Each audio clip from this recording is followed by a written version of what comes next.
So everybody is aware about which subject we are going to study? Surveying or geomatic. Okay. What is the weightage of this subject? 5 to 7 marks. Yes.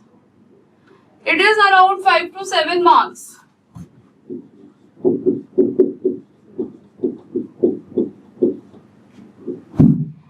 Nowadays, its weightage increased from the previous one. If you see the previous trend, they were asking around 3 to 4 marks question only from the geomatics. But they are asking nowadays, the questions are coming for 5 to 7 marks.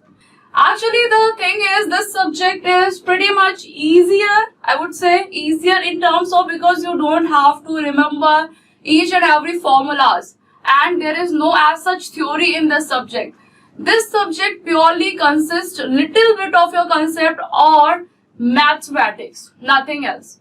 If you are good in maths or you get simply not that high-fi maths, just normal maths that we have studied in 12th class, okay, if you are aware about this math, then you will be able to solve each and every question. Okay, so my approach towards this subject will be little more different from the other subject, because in other subject you have a lot of theories, lot of formulas, and in this subject we will try not to remember any formula, I mean no formula. Okay, we will go by basics. You can directly solve the question by understanding the concept and the maths. Okay, so I would suggest you not to mug up any formula in this subject at least, because you already have a lot of subject in which you will study lot of formula like your geotechnical engineering, your environmental engineering, transportation engineering. So this is the advantage of this subject here. Okay. So today we'll start with the fundamental concept of surveying. So can you tell me, why are we studying this surveying in your civil engineering point of view? Why are you studying? Can you tell me what is surveying? Why are we studying this subject here? Why this is so relevant in your civil engineering? For locating various points. Yes, good. And because before any construction we should know the basic features of land. Yes, very good. So exactly what are you going to do in surveying? Find relative position. Very good. It's starting of any construction. Good. Very good. The basic idea is very clear. Okay. Let's discuss about this. We also call it as geoinformatics. Geoinformatics. So you can see from this geoinformatic, it consists 3 words. One is your geo, and another one is your info, and your third one is your matics. Okay. So what do you mean by geo? What do you mean by geo? It's a basic word. Geo means earth. Geo means earth. Yes. So geo means any object which is present on the earth surface. Okay, which is present on the earth surface. So here we write any object present on earth surface. Info means information. It means information about the object which is present on the earth. Okay, so it means information.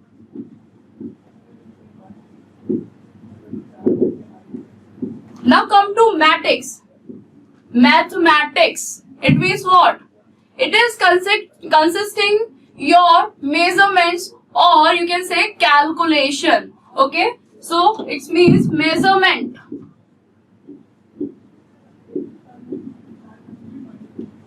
or calculation.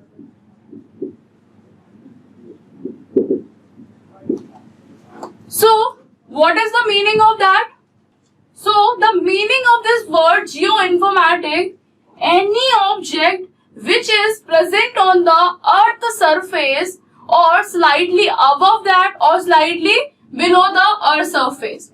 Information about that object and we'll do the measurement.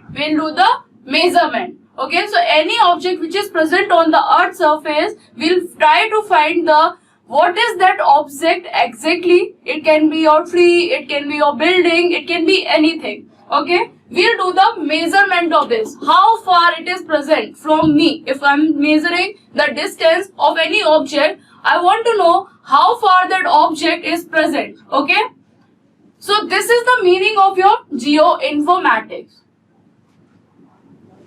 You just copy this geoinformatic thing. Distance from MSL and everything we will discuss later on. Okay, Aditya, everybody please have patience because we are just starting the subject. These technical terms will come later on. Okay, these terms will come later on. We are just getting a basic idea of what we are going to discuss in this subject. Okay, so just write this so that we can move further. Okay, we'll move further now. So just take an example. This is some object. This is your some object. You don't know what it is exactly. Okay, this is some object. So first what you want to do? You will go, this is your origin 0, 0. This origin is 0, 0. If you want to know at which place this is located, so first what you will do? You will go x and y distance and you will measure at this point, okay, at this object. Okay, after going there, after reaching there, what will be the next thing? To identify which type of object is present there. So you basically have two types of objective in your surveying. First is what is where. By mentioning what, I mean to say object. Which object is where? Okay. Now second step will be your what is what. Means if you reach here, if you reach at this position, what will you do next? What will you do next? You will identify this object. Why are you identifying the object? Because you are an engineer and at last you have to prepare your plan or map. Okay, because every time it is not feasible for you to go into the site and identify, okay, which type of objects are present there or what is the distance of that object. This is not feasible or you will not go again and again for that site. Okay, so after finding these things, after doing the measurement or after finding the position of object, you will prepare the plan or map. Okay, so this is your basic objective of your survey, to prepare the plan or map. Okay, clear? So now come to the definition of surveying. When we say definition of surveying, this is, what is the definition of surveying? Okay, you first tell me what is the definition of surveying? Surveying is an art by which we find the relative position, determining position of point from reference point. The art of determining relative position of point on or beneath the ground surface. Very good. Everybody knows the definition of that. Okay, collecting the data, represent it on the paper. Very good. So, if you see the definition, everywhere, everybody mention the word relative position, right? Relative position. So, if I say the distance, if I just mention this Bangalore is 400 kilometer away. Okay, 400 kilometer away. So, somebody is sitting in the UP, he'll say, no, it's not 400 kilometer from my place. Somebody is sitting in Rajasthan or MP, they are saying, no, the distance is differing from my place. So, The thing is, I didn't mention the word from where it is, say 400 kilometer. Okay, so if I say Bangalore is 400 kilometer from Vijayawada, it means I'm telling you the relative position between the 2 points. So this is the important thing to mention, the relative position, because otherwise other person will be confused where I'm mentioning this direction, from where I'm mentioning this direction. So remember the thing, relative position is very important. Okay. So just write down the definition of surveying. Surveying is an art or to determine the relative position of point on, above or beneath the surface of the earth by means of direct and indirect measurement of distance. So now come to the objective. I already told you, discussed you about the objective. So your objective, I'll just summarize here the objective. So by doing that, you select a point on the earth surface. Okay, if I have a site, okay, and I want to do the measurement of that site, so I will select some points on the site. Okay, so let's assume this A point, this is your B point, and C point, and this is your D point. Okay, these are the points which I'll select on my site.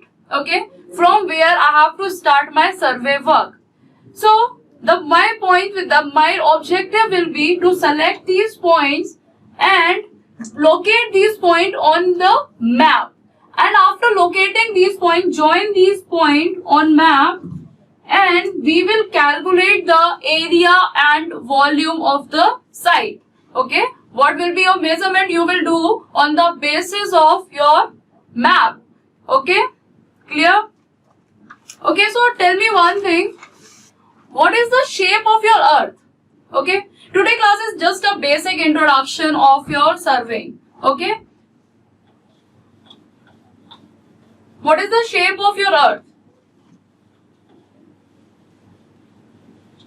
Ovoid. Okay, spherical,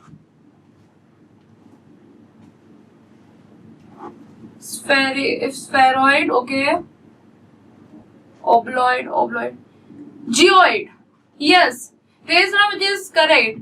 The shape of earth is geoid. It's not ovoid, it's not spheroid, it's not elliptical. Okay, so the shape, next heading is your shape of earth.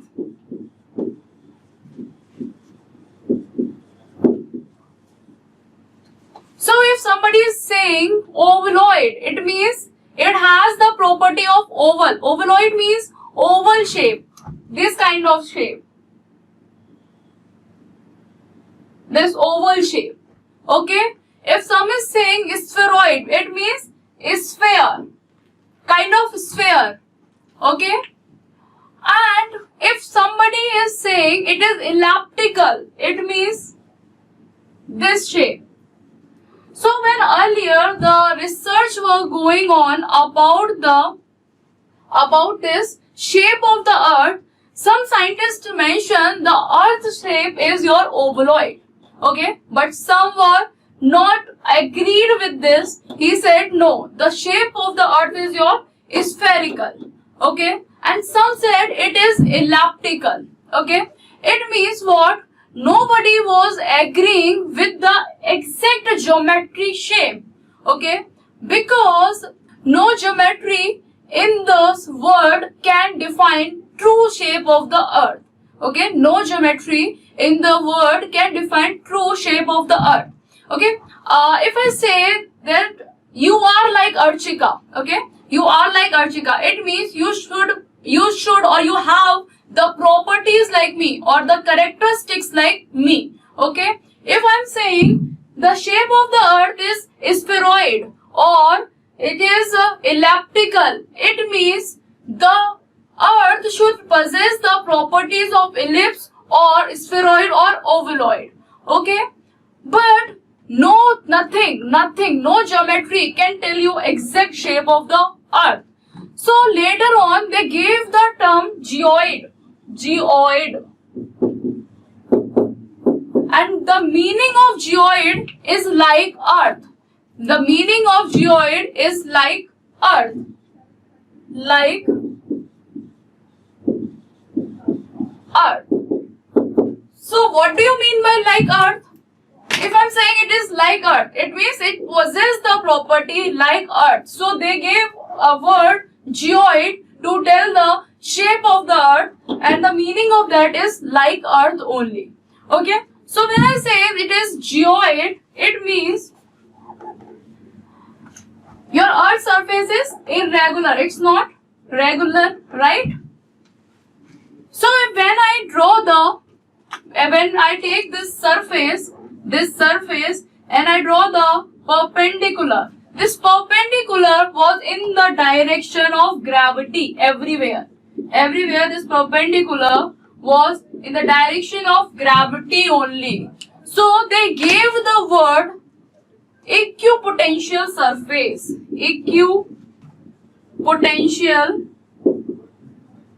surface. Now the thing is, what is equipotential surface? When you have studied, I guess, FM you studied. So in FM you came across this word equipotential. What is the meaning of equipotential? Same potential, right? Same potential everywhere. It means if I'm saying the RL, the reduced level of this point is 100, so the RL of this point also should be 100 and this point should be 100. So this is the exact meaning of your equipotential. It means it should have the same potential everywhere on the earth's surface. But this has limitation. We will see the limitation when we will proceed to the like linear survey and other type of survey. Then we will do the error and other things. But the meaning of your geoid is like earth, and we also called it as equipotential surface. Okay, equipotential surface means it should have the equal potential everywhere on the earth's surface. Clear? Is it clear? I just took an example. If the RL is 100, it's not mandatory 100. It's not 100. I just take a random value 100. Okay? It's not 100. It's not 100, nothing. I'm just giving you any value just to understand you this concept of equipotential surface. What is the meaning of equipotential surface? Okay? So is it clear why it is the shape of earth is geoid? Okay? It's not ovoid, spheroid or elliptical. Okay? The earth shape is your geoid. I'll repeat once again. Earlier, the scientists, when they were searching for the shape of the earth, there were many opinion about the shape of the earth. Somebody was saying it is elliptical, somebody was saying it is spheroid, or somebody said it is spherical. But no geometry in the earth can truly define the shape of the earth. So scientists gave a different word. The literal meaning of the shape is your geoid.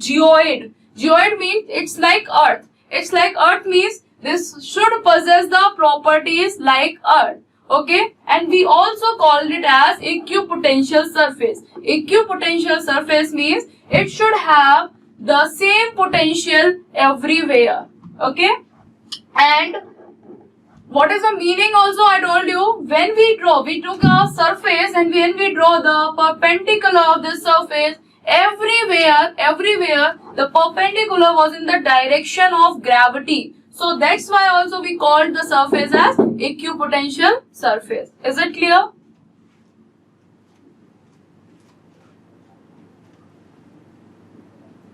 Is RL related to equipotential? See, the thing is, yes, RL is related to equipotential. If I'm saying something equipotential, matlab it should have the potential, same potential everywhere. Okay, if I'm saying I have this, let's take this is the earth surface. Here it is RL only related to you. If I said any air, if you take weight, anything, it should be the same value everywhere. It should be the same value everywhere. Okay, Equipotential, word is equipotential, same potential everywhere. In surveying, we generally say RL, reduced level. Which type of potential? When you studied FM, in FM you studied about what? Different about this head loss. So the head loss was same there. Everywhere when you studied the flow net, everywhere the head loss was same, right? So here the RL will be same. Okay, then write down the heading shape of earth. Write this, okay, geoid, like earth, equipotential surface. In this way, just write this, whatever I have written on the board, just write it. Done. Then write a statement, just write a statement. The shape, the unique name is given to earth. The unique name is given to earth is geoid, and the literal meaning of geoid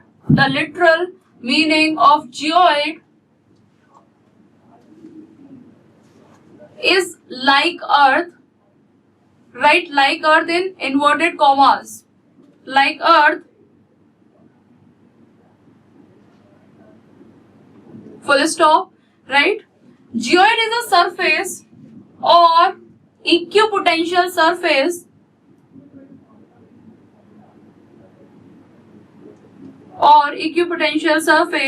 because at each and every point, okay, I'll repeat, geoid is a surface or equipotential surface because at each and every point we have perpendicular to gravity. The next heading is basic principle of surveying. What is the basic principle of surveying? Of working from whole to part. Yes, everybody is clear, correct. Working from whole to part. Why are we going for whole to part?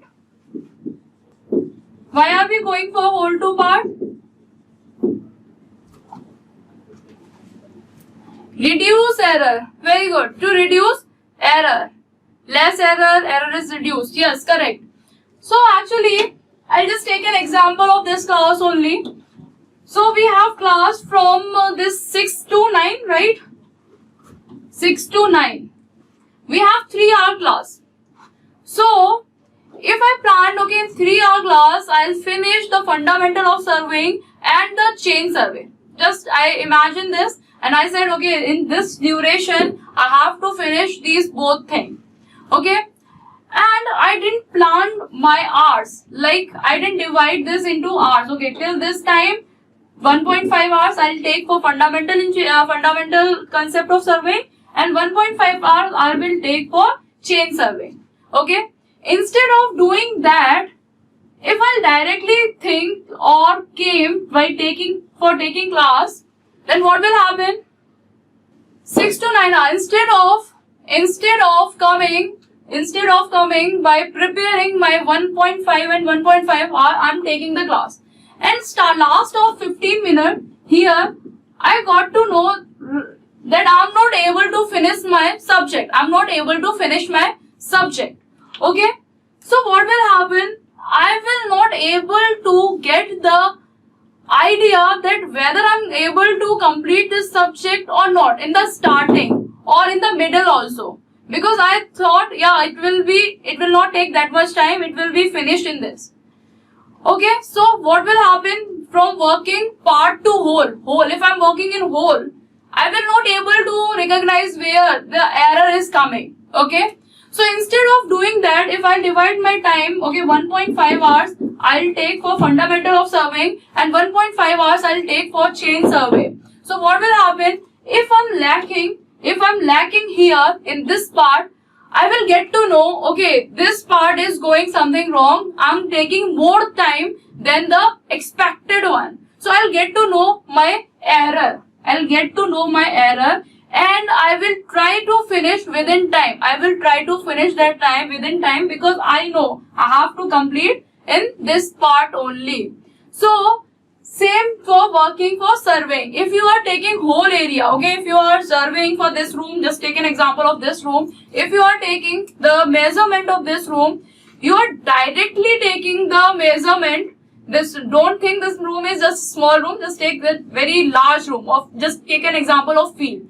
If instead of doing it in part, if you are doing whole thing, okay, so instead of writing some, if you said the word 30.3 meter is the length, okay, but somebody else understands something else, he said, okay, it's 30.1 meter.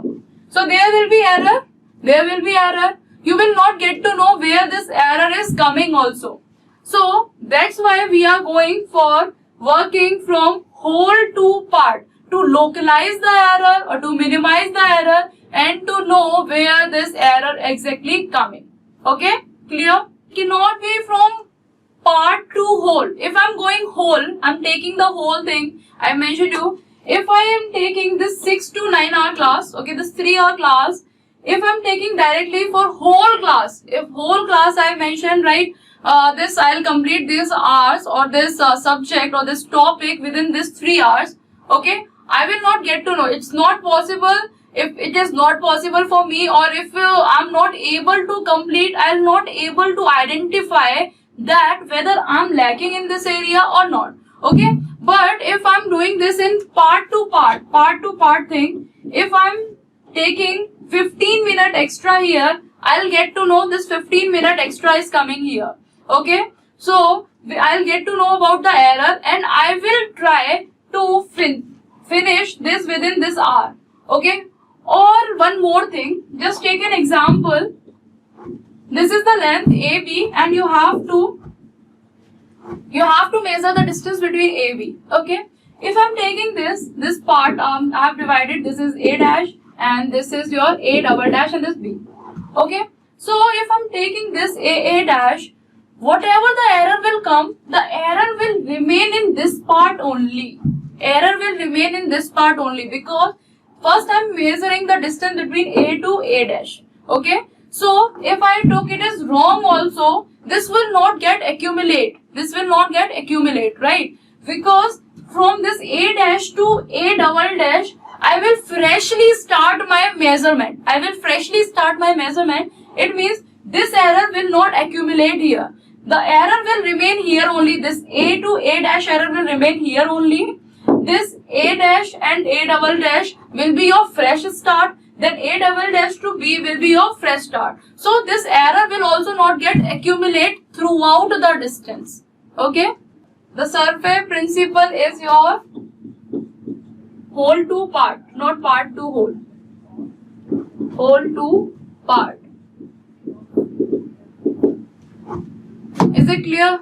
The whole will be divided into part to work easily with less error. Yes. And also to not accumulate the error. Also not to accumulate the error.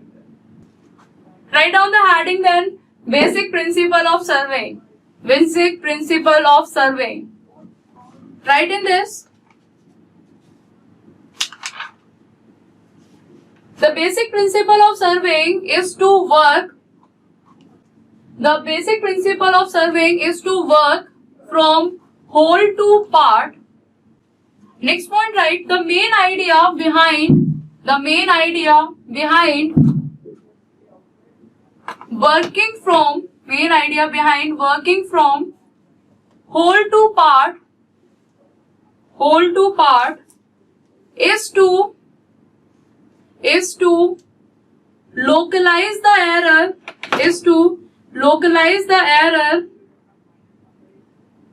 and prevent their accumulation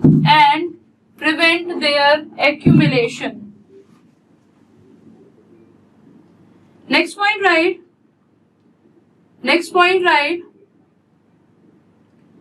If we work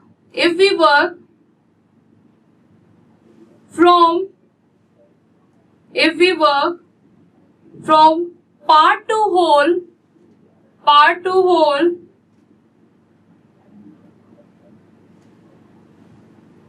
error accumulate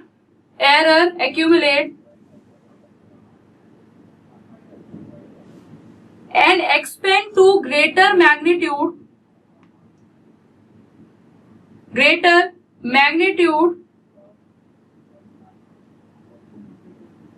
in the process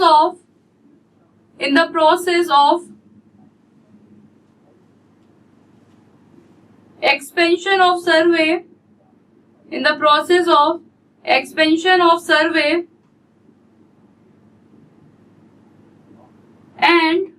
and the work will become uncontrollable